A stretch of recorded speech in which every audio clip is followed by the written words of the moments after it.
मैं गोविंद पांडे जीवनधारा संघ का अध्यक्ष। आज जो ये प्रेस कॉन्फ्रेंस रखा हुआ है, ये मनोरी गांव में एक महिला का, हमारे पास बुजुर्ग महिला का मैटर आया था, जिसको हम लोग एक न्यूज़ वायरल हुई थी हमारी, जो हमने न्यूज़ दी थी, बाइट दिया था अपना फ्लैश न्यूज़ के माध्यम से। उसके बाद हमारे खिलाफ एक न्यूज़ आई है, जो हमारे ऊपर जो भी आरोप लगाए गए हैं वो सब झूठे हैं। उसके लिए ये हमने प्रेस कॉन्फ्रेंस रखा है आज। मैटर क्या था? मैटर ऐसा था कि हमारी जो जीवनधारा संघ एनजीओ है, उसके तहत हमारे पास एक रुचि चौरे करके एक 72 वर्षीय महिला है, जो मनोरी गांव कोली समाज में रहती है। वहाँ का मैटर था, तो उनका एक पारिवारिक वाद था, जो वाद था कि उन पारिवारिक जो भी उनके परिवार वाले थे, वो भी ज़बरदस्ती उन पर कब्जा करने का प्लान था, क्योंकि वो जो 72 वर्षीय महिला थी वहाँ 50 साल से रहती थी, उसके सब डॉक्यूमेंट्स थे, सब चीज़ें थी। उसके बाद वो मैटर हमारे पास था, तो जिसको थोड़ा सा हम वेरीफाई करके और उनसे एक लेटर लिखित में हमने लिया था 13 दिसंबर 2021 को। उसके बाद इस मैटर में हम लोग इन्वॉल्व हुए और लेटर हमने बीएमसी को भी दिया था और उसके बाद पुलिस स्टेशन में भी दिया था, लेकिन इस पर कोई कार्रवाई। और हम लोग को बोला कि आज तक कोली समाज में बीएमसी नहीं आती थी। पी उत्तर मलाड जो बीएमसी महानगर पालिका है, कभी वहाँ पे बीएमसी नहीं आई। तो आज किसके दबाव से उस समाज के रूम तोड़ने के लिए, हमें अधिकतर तो देखा गया है कि कहीं पे भी रूम तोड़ने बीएमसी नहीं आती है। गाले का डेमोलिशन होता है, लेकिन रूम का जल्दी नहीं होता, जो हमें जहाँ तक पता है। लेकिन कोली समाज में फर्स्ट टाइम बीएमसी और गरीब महिला को दबाया गया था। उसके बाद उस गरीब महिला को ऐसा लगता है कि जो न्यूज़ वायरल हुआ है, उसमें कुछ पीछे से भी ऐसी आवाज़ आ रही है कि हमारे खिलाफ डरा धमका के वो चीज़ें न्यूज़ बनाई गई है। क्योंकि अगर वो हमें डरा धमका के वो न्यूज़ अगर नहीं उनको बनाई गई होती, तो पीछे से आवाज़ नहीं आती। क्योंकि जो न्यूज़ हम लोग ने दिया था प्लेस न्यूज़ के माध्यम से, उस न्यूज़ में वो महिला एकदम बिंदास, जो भी कुछ थी उसके साथ जो घटना घटी थी, वो हमारे साथ खड़े होकर बोली थी। लेकिन जो दूसरी न्यूज़ वायरल हुई है, उस न्यूज़ में वो पीछे से एक महिला बोलती है, ऐसा चीज़ नहीं, ऐसा बोलना चाहिए, ऐसा नहीं, ऐसा बोलना चाहिए, जिसे लगता है कि प्रॉपर ये तोता की तरह रटाया गया है। तो वो चीज़ें ऐसी चीज़ें हैं। क्यों ऐसा लग रहा है सर कि उनको सिखाया गया? पहले वो लेडी आप लोगों के साथ में थी, फिर अचानक में बदल जाना क्या लग रहा है? जहाँ से हमारी पब्लिसिटी हो, हेलन फोंसेका को भी इलेक्शन लड़ना था, बीजेपी की वो पहले सुनील राणे साहब के साथ थी, जो विधानसभा उपाध्यक्ष थी बोरीवली की।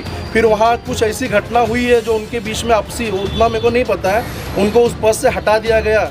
और उसके बाद जब वहाँ से हटाया गया, तो गोपाल शेट्टी को कांटेक्ट करके, गोपाल शेट्टी का इनका कुछ पारिवारिक संबंध भी अच्छा है, तो उस हिसाब से उन्होंने माइनॉरिटी सेल में उन्होंने मुंबई उपाध्यक्ष का शायद कुछ पद लिया है वहाँ का। आगे क्या आप लोग करने वाले हैं? अगर इसके बाद क्या चीज़ें करने वाले हैं आप लोग?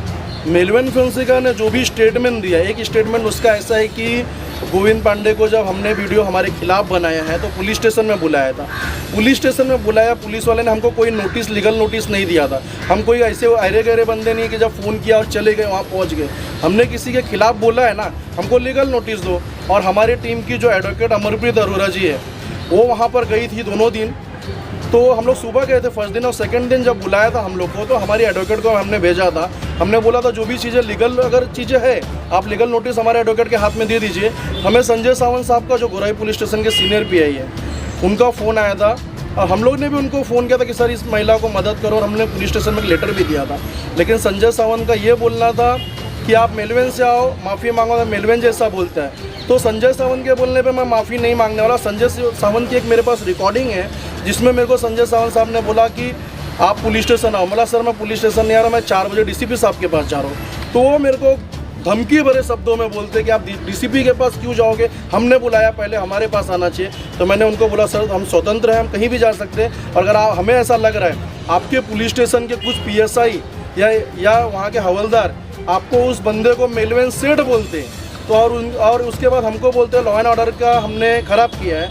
मेलविन की 2 वीडियो है मेरे पास। अगर मेलविन का 2 दिन के बाद वहाँ के कुछ लोगों को जमा करता है, या तो लोगों का एक्शन रिएक्शन होता है, अगर मेरे लिए जैसा मेरी एनजीओ है, अगर मेरे लोगों का, मेरे कार्यकर्ताओं का मेरे लिए एक्शन रिएक्शन होगा, तो ताबड़तोड़ होगा न्यूज़ देखने के बाद, ना कि 2 दिन के बाद प्रॉपर प्लानिंग से होगा। तो मेलविन फोंसेका का प्रॉपर प्लानिंग होता अपनी औरत को और अपनी बेटी को, और उनके साथ कुछ लोगों को उस बंदी के घर भेजता, जिस तरह का ऐसा माहौल क्रिएट करता है। तो लॉ एंड ऑर्डर तो वहाँ खराब हुआ है। संजय सावंत साहब को पहले उसके खिलाफ FIR दर्ज करना चाहिए, बाद में हमारे खिलाफ कुछ करना चाहिए। तो उसके बाद जब मेलविन का बोलना है, अभी जो न्यूज़ वायरल किया है उसने, उसमें मेलविन का बोलना है कि मैंने ऐसा कुछ नहीं किया है, और मैंने बोला है कि वो रूम बनने देना चाहिए, और हमारे कोली समाज में बीएमसी नहीं आती है। मैं सपोर्ट कर रहा हूँ, अगर कोली समाज में बीएमसी नहीं आती है तो आज अगर वो रूम पहले ही बनने देना चाहिए था। हमें कोई सपना नहीं गिरा था कि हम बॉम्बे से जाके उस मनोरी गांव में गोराई पार उस पर जाए और किसी की सपोर्ट करें। जब हमारे पास वो महिला आई थी और वो हमें लिख के दिया, उसके बाद हमें उनको सपोर्ट कर रहे थे। लेकिन चीज़ें बाद में कैसी हुई कि मेलविन की जब इंसल्ट होने लगी, जब उसे लगा कि कोई हमारे गांव में आके कोई सोशल वर्कर और उस घर को सपोर्ट कर रहा है, तब मेलविन ने दूसरा स्टैंड और अपनी राजनीतिक स्टैंड लेना चाहा, क्योंकि उसको आने वाले महानगर पालिका में इलेक्शन लड़ना है। तो ये चुनाव को लेकर के सारी रणनीति रची जा रही है। चुनाव को लेकर लड़ना चाहिए, लेकिन मैडम हम लोग का इलेक्शन लड़ने का कोई मकसद वहाँ से नहीं है। हमारी संगठन इलेक्शन लड़ने वाली है, बट वहाँ से हमारा कोई मकसद नहीं है। और मेलविन फोंसेका को इलेक्शन वहाँ लड़ना है, तो आज तक मेलविन फोंसेका ने जो भी चीज़ें वहाँ पे किया है, लोगों को दबाव करके ही किया है। मैंने वहाँ पे उसने बोला कि गोविंद पांडे सॉरी बोल रहा है, जो स्टेटमेंट दिया है, तो मैं उसे सॉरी तो नहीं बोलने वाला हूँ। और यही आज तक वह स्टेटमेंट था, भ्रष्टाचारी दलाल है, जिसे मैं कोर्ट अगर मेरे ऊपर पुलिस स्टेशन FIR दर्ज करेगी तो मैं कोर्ट में प्रूफ करूँगा, ना कि किसी और को।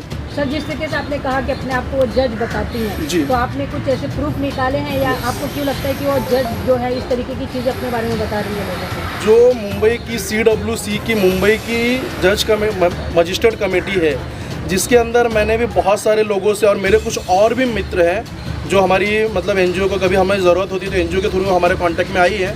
उनसे भी हमने पूछा कि आप विजिटिंग कार्ड छपवा सकती हो, क्या आप कोई चीज़ें कर सकती हो, तो उनका कहना है कि सर हम विजिटिंग कार्ड नहीं छपवा सकते, हम अपने गाड़ी पे चीज़ें नहीं लिख सकते।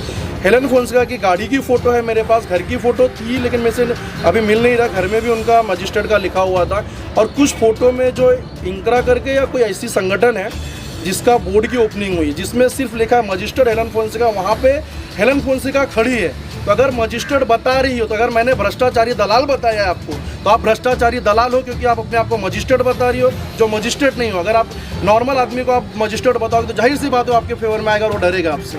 स्टेशन में ये कंप्लेन दिया था, जब रोजी जी को परेशान किया जा रहा था, तो हमने एक लेटर दिया था, उसमें मेंशन किया था कि वही चीज़ें हमारे पास जो मैटर आया सर, तो हम एक गए थे वहाँ पे PSI दीपक हिंडे साहब थे। तो दीपक हिंडे साहब ने, हमारी एडवोकेट भी गई थी, और जिसके थ्रू हमारे पास मैटर आया था, नूतन भोईर जो हमारी मुंबई अध्यक्ष हैं, उनके साथ हम लोग गए थे। तो दीपक हिंडे ने हम लोग को, मैडम को चिल्ला के बाहर भगाया, उसके बाद फिर नूतन भोईर को बाहर भगाया और रोजी आंटी को वहाँ पे बिठाया और बोला कि सामने वाले का कॉल जो आपके अपोजिशन में है, उनका कॉल ऑलरेडी मुझे आ चुका है, आप लोग ये सब चीज़ें मत करो, आपके लिए एक NC लेता हूँ, आप जाइए काम करिए। तो आप दीपक हिंडे भगवान थोड़ू ना है कि सामने वाला कॉल आ गया। तो इसमें लगता है कि दीपक हिंडे को जो हमने भ्रष्टाचारी बताया है, इस वजह से बताया क्योंकि दीपक हिंडे को सबसे पहले पता चल जाता कि ये मैटर क्या हो रहा है क्या नहीं हो रहा है, क्योंकि उन्होंने कोई NC या कंप्लेन नहीं डाला था कि जो दीपक हिंडे को पता होना चाहिए था। दीपक हिंडे को कॉल पे दीपक हिंडे डायरेक्ट बोलते हैं तो उनका कॉल आ चुका है, आप लोग ज़्यादा मगजमारी मत करिए, आप लोग सब बाहर निकलिए। एक सोशल वर्कर को या पत्रकारों को अगर पुलिस ऐसा बाहर भगाएगी तो उस टाइम पे हम लोग क्या कर सकते हैं? हम DCP के पास या आगे का प्रोसेस नहीं करेंगे तो क्या करेंगे? मैम, आप इस सारे मामले को किस तरीके से देखती हैं कि ऐसी, जैसे मेलविन ने कहा था कि हम लोग गलत कर रहे हैं, हमें इंटरफेयर नहीं करना चाहिए, हम लोग गलत कर रहे हैं, हम लोग लॉ एंड ऑर्डर वगैरह ख़राब कर रहे हैं। तो अगर पुलिस को ऐसा लगता ही है कि हम लॉ एंड ऑर्डर ख़राब कर रहे हैं तो हमारे ऊपर FIR लेते हैं, कोई लीगल प्रोसेस करते हैं, हमें नोटिस दी जाती।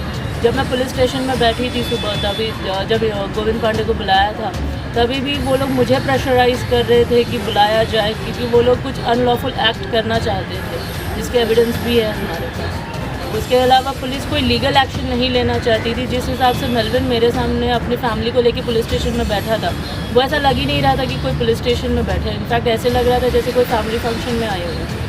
तो पुलिस जब पूरी तरह उनको सपोर्ट कर रही है, दीपक हांडे तो थे ही, उसके अलावा राहुल देशमुख, मतलब इस तरीके से वो प्रिटेंड किया जा रहा था कि ये कोई सोशल कॉज वगैरह नहीं है। जैसे वो अपने आप को एक सोशल वर्कर बोलता है कि मैं एक सोशल वर्कर हूँ, लेकिन जिस हिसाब से वहाँ पे वो पुलिस स्टेशन का माहौल था, जो उसमें 50-60 लोगों को बाहर बुला के रखा था, तो वो सब चीज़ें ऐसी थी कि ये पूरा प्लान एंड प्लॉट करके किया जा रहा है, ना कि किसी सोशल कॉज के लिए, बट जस्ट इसलिए क्योंकि उसको इलेक्शन लड़ना है या उसकी वाइफ को, तो बस उसके सपोर्ट के लिए वो जस्ट एक प्लानिंग प्लॉटिंग चल रही है। तो आप लोग अभी किस तरीके की कार्रवाई करने वाले हैं? अभी हम प्राइवेट केस करने का प्लान कर रहे हैं। उसके अलावा अभी जैसे वो अभी भी आज सुबह भी मुझे मेलविन ने धमकी दी है कि आप पुलिस स्टेशन में आई थी तो मैंने आपका वॉइस रिकॉर्ड किया है तो मैं वायरल कर दूंगा, ये आपके लिए अच्छा नहीं होगा वगैरह वगैरह। तो अब मेरा एक ही चीज़ है कि हमें जो लीगल स्टेप्स लेने हैं वो हम ले रहे हैं। अगर उनको ऐसा लगता है कि हम गलत हैं या समथिंग, तो आप लीगल स्टेप लीजिए ना। एटलीस्ट आप फ़ोन पे आप किसी को ऐसे धमकी नहीं दे सकते, आप किसी को कुछ बोल नहीं सकते। इनडायरेक्टली प्रेशराइज करा के आप क्या चलाना चाहते हैं? देखो आज जो जीवनधारा संघ ने जो प्रेस कॉन्फ्रेंस को बुलाया, आयोजित किया, उसका एक ही मकसद है कि जो मेलविन फोंसेका है, जो हेलन फोंसेका और मेलविन, वो एक सदस्य भी नहीं है, वो खुद को जज बोलती है, न्यायाधीश बोलती है, लेकिन उसका जो जज है, जो उसने बोर्ड लगा था उसके बंगलों में, वो पूरा गलत है। और मैं तो सीनियर पीआई संजय सावंत को मैं खुद फ़ोन किया था, तभी संजय सावंत मेरे को बोले कि आप पुलिस स्टेशन में आओ तो एफआईआर लेंगे, लेकिन मैं तो संजय सावंत को बोल रहा हूँ कि मेलविन फोंसेका आपका दामाद है क्या? जैसा पुलिस स्टेशन में बैठा था, एक एडवोकेट का, एक सोशल वर्क का उसने वीडियो बनाया, तो एक्चुअली गवर्नमेंट का जो रूल है, जो जीआर है, वो पुलिस स्टेशन में सीसी कैमरा लगा है और दूसरे को अलाउ भी नहीं। जैसा हम लोग भी जाते हैं तो पहला पुलिस हम लोग को बोलता है, उसका जो ऑर्डर ले लेता है वो बोलता है कि आपका मोबाइल बाहर रखिए, वो अंदर अपने को जाने नहीं देता। क्यों आजकल ऐसे बहुत मीडिया पर्सन है, जैसा हम लोग भी दोनों भी मीडिया पर्सन है, कि छुपे कैमरा अपन लेके जाता है तो पुलिस की नौकरी अपन गला सकते हैं, इतने अपने पावर है कि अपन कानून के रखवाले हैं, उन लोग रखवाले हैं, बराबर है। तो अभी भी जो घर बन रहा है रोजी का, वो खाली जीवनधारा संघ के वजह से बन रहा है।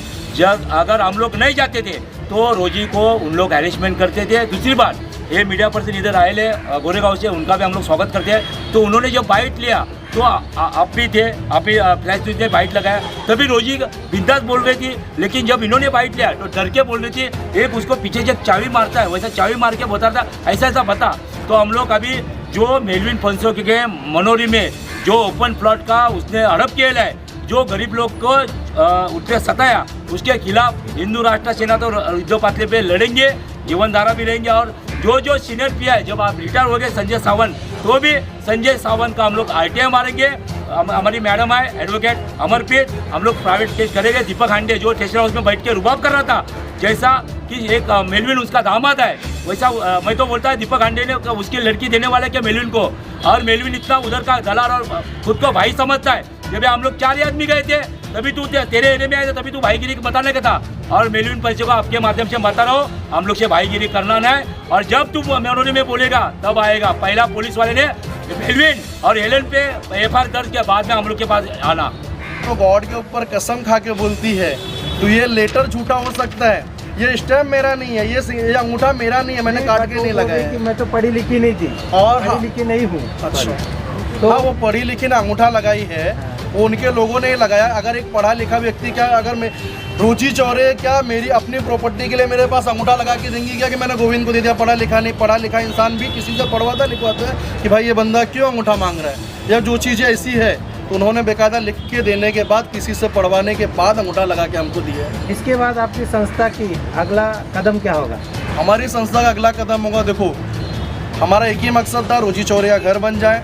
आज भी हम चाहते हैं कि उसका घर बने और वो अपने घर में जाए। उसका जो भी प्रॉब्लम था मुझे उससे कोई लेना देना नहीं। वो पलटी भी मारी, अगर उसका घर बनता है तो मेरे लिए खुशी की बात होगी, क्योंकि हमारा इन्वॉल्वमेंट था और हमारा मकसद होता निस्वार्थ हम लोगों की सेवा करते तो उसका घर बन जाए। लेकिन मेलविन फोंसेका और हेलन फोंसेका, डॉक्टर भाग्यश्री कब से, दीपक हिंडे और संजय सावंत के ऊपर वो लीगल एक्शन ले या ना ले, लेकिन लीगल एक्शन हमारा ज़रूर होगा। आप